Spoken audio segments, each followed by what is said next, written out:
खलिकोट थाना अंतर्गत मथुरा ग्राम में घर कबाड़ भांगी आलमीरा भितर द्रुपद नहीं गले नगद टंका सह लक्षाधिक टंकार सुना और रूपा अलंकार थाना रे अभियोग मिलिथिबा सूचना अनुसार मथुरा ग्रामर आकाश तरे गत किछि दिन हेला पुरुषोत्तमपुर स्थित निज अजांग घर को परिवार सह जाइथिले।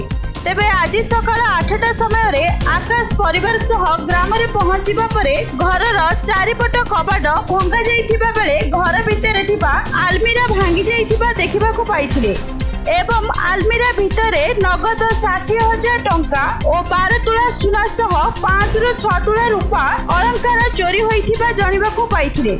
तेबे एही घटना सोमवार विलंबित राति रे घटिथिबा आकाश कहिसंती।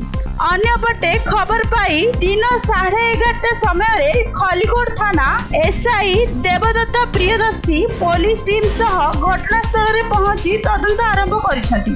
गंजाम रु भगवान पाढ़ी रिपोर्ट न्यूज.in।